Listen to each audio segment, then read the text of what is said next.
नमस्कार। झारखंड पंचायती राज चुनाव 2022 में कबरा पंचायत लगातार चुनाव से जूझ रहा है।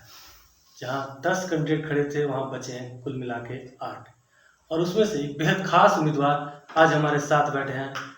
उपेंद्र जी, बहुत बहुत स्वागत है आपका। बहुत बहुत धन्यवाद आपका। कितना पैदल चले आज आप, ये सवाल तो पहला बनता है। आज पैदल मेरे पंचायत का कुल क्षेत्रफल लगभग 15 किलोमीटर के एरिया में है, जो आज पूरी पंचायत मैं अपनी पैदल यात्रा कर तय किया। क्या बात है। चलिए, शुरुआत में आप इतना मेहनत किए, दिन भर आप शक्ति प्रदर्शन में लगे थे, मंगलवारी भी करते हैं और रात के हम लगभग 11 बजे ये शूट कर रहे हैं। आपको बताएं, रात के 11 बजे इन्हें फुर्सत मिली और मैंने इन्हें पकड़ा और ये शूट हम रात के 11 बजे कर रहे हैं। तो पहला हक आपका बनता है कि अपनी पंचायत की जनता को क्या कहना चाहेंगे कैमरे पर? बहुत बहुत धन्यवाद देना चाहते हैं जिन्होंने मुझे इस पंचायत के सभी मतदातागण, अभिभावकगण, गार्जियन जो मुझे स्नेह आशीर्वाद देकर इससे 7 वर्ष पूर्व इस पंचायत का कंधे पे दायित्व दिया था, और आज भी उन्होंने जिस तरह से रुझान का और जिस तरह का स्नेह आशीर्वाद प्यार मिल रहा है, लगता है कि मुझे फिर इस पंचायत का कमान देने का काम करेंगे। कितने आश्वस्त हैं आप अपनी जीत को लेकर? मैं तो 110%। 110%, ये भी बढ़िया है। तो चलिए, आप जीत के लिए आश्वस्त है, तो दूसरे नंबर पे किसको मान रहे हैं? एक सवाल चीज, दूसरे नंबर पे जो आज से पिछले वर्ष भी पिछले चुनाव में जो रहा है, मैं उन्हीं को मानता हूं। समीकरण वही रहेगा। समीकरण तो पहले नंबर पे आप, दूसरे नंबर पे जयमंती जी और तीसरे नंबर पे फिर आपके हिसाब से कौन है? तीसरे हिसाब से अभी तो पिछले बार तीसरे नंबर पे दूसरा कोई था, लेकिन इस बार दूसरा को आने वाला है। अच्छा, तीसरे का रेस जारी है। तीसरे का रेस।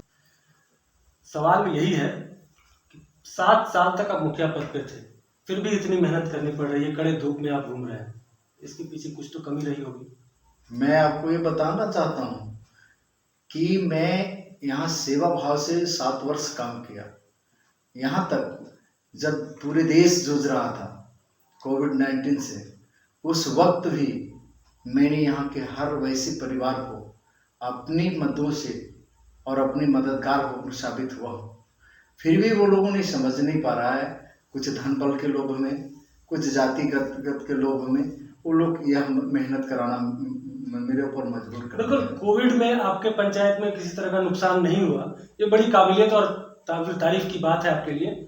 लेकिन लोगों का कहना है कि आप खुलकर सामने नहीं दिखे 5 साल काम के दौरान। जो ये कहते हैं, हमको लगता है कि वो स्वयं शायद उस पंचायत में नहीं होंगे।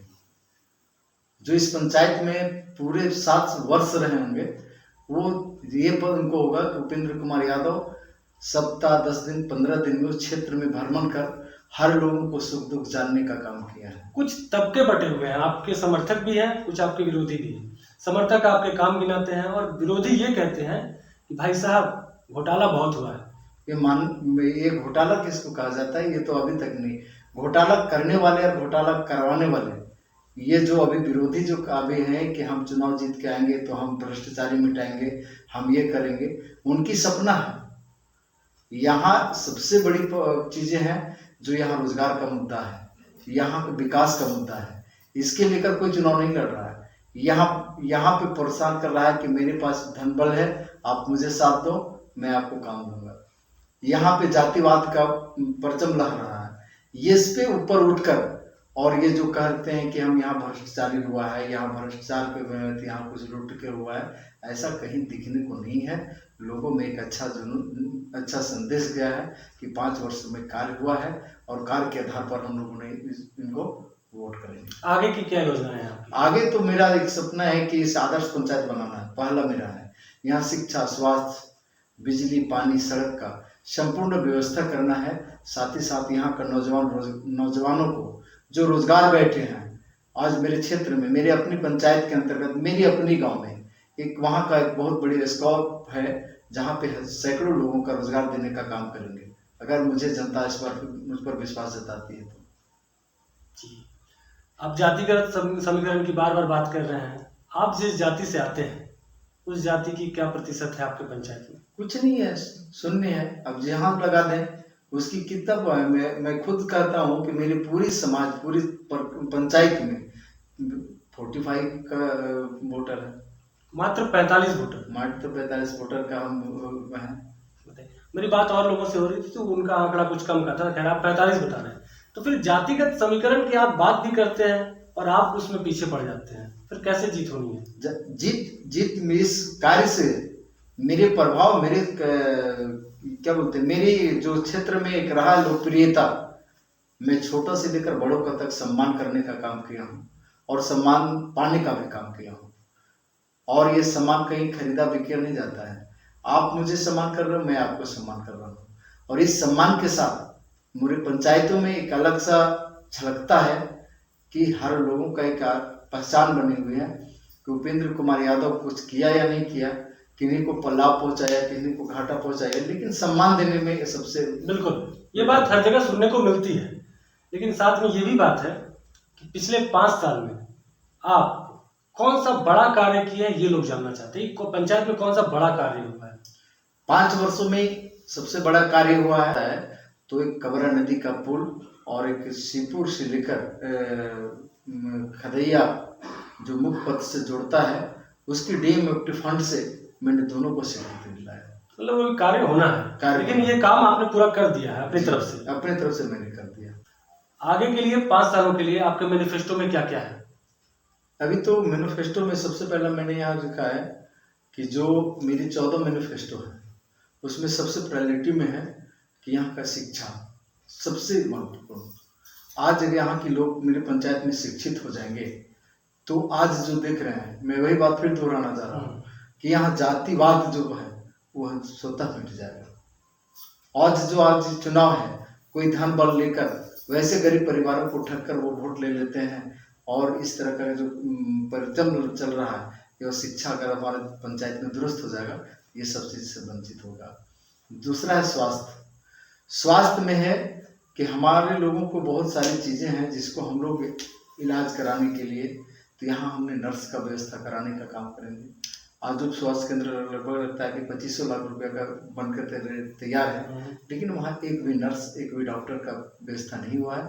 मेरा पहला होगा कि ये नर्स और डॉक्टर यहाँ बैठे, सप्ताह में एक दिन क्यों ना बैठे, लेकिन वहाँ का एक डॉक्टर बैठे और नर्स हमेशा अवेलेबल रहे। बहुत सारे ऐसे हैं जिनको टीकाकरण का हो या ड्राइवरी का हो, तो हम लोग को बाहर ले जाना पड़ता है, वो सुविधाएं हमारे पंचायत। गरीब परिवार की बेटियों की शादी में आप कुछ योगदान देना चाह रहे हैं? जी, मैं ऐसा कई, जब से पंचायत के चुनाव से पहले भी मैंने कई ऐसी बेटियों का, गरीब परिवारों का, मैंने अपने स्तर से लोगों का अनुदान कहिए या अपने स्तर का उनको कहिए मदद करते आया हूँ, और 5 वर्षों में भी किया हूँ। जो आपका जीता जागता आज पंचायत में कई ऐसे हैं जो कहने को तैयार हैं, और वही मेरा एक हथकंडा है जिसकी ताकत मेरा बना है, जो जातिवाद को तोड़कर पुनः फिर पंचायत चुनाव जीत कर आ रहा हूँ। क्या आंकड़ा लेकर आ रहे हैं आप इस बार? इतना है तो अब तो आंकड़ा बता देंगे कि चूंकि आज का परवल में कहिए कि मेरे साथ जातीय समीकरण नहीं, लेकिन लोगों का एक आशीर्वाद जो मिल रहा है, हमको नहीं लगता है कि हम जितना से जीतेंगे तो सेकंड पार्टी उतना ला पाएगा। अच्छा खासा डिफरेंस रहेगा? बहुत रहेगा। चलिए, बधाई हो।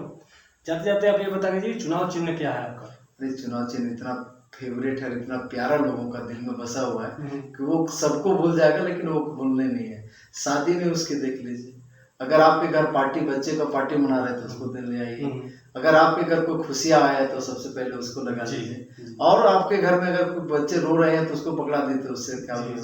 तो इसका नाम गुब्बारा है, देहात में लोग फोकने के नाम से जाने जाते हैं। और नंबर 1 क्रमांक मेरा 2 है। 27 तारीख को ये कहना है कि सारे जितने मुझे अभिभावक, गार्जियन, यहाँ की पंचायत के मतदातागण से मेरा अपील होगा, आग्रह होगा कि एक मतदान गुब्बारे छापर मोहर लगाकर भारी से भारी मतों से जिताएं, ताकि आप लोगों के बीच में जो मुझे स्नेह आशीर्वाद मिलता रहा है और हमसे जो आपका जो कार्य को अपेक्षा रखते हैं उसको हम 5 साल में पूरा करने का। साथ में बोल दीजिए मेरे चैनल को सब्सक्राइब भी करें, और इस जो दिए गए तो मेरे चैनल को सब्सक्राइब करें और आप सबों को आशीर्वाद दें। चलिए, बहुत बहुत धन्यवाद, आप इतने रात को आए हमारे साथ बैठे। आपको भी बहुत बहुत धन्यवाद। और मेरी ओर से आपको बहुत बहुत शुभकामनाएं, हार्दिक बधाई है। दिल से इच्छा है जीत जाइए और जीतने के बाद फिर मिलेंगे। जी, थैंक यू। धन्यवाद।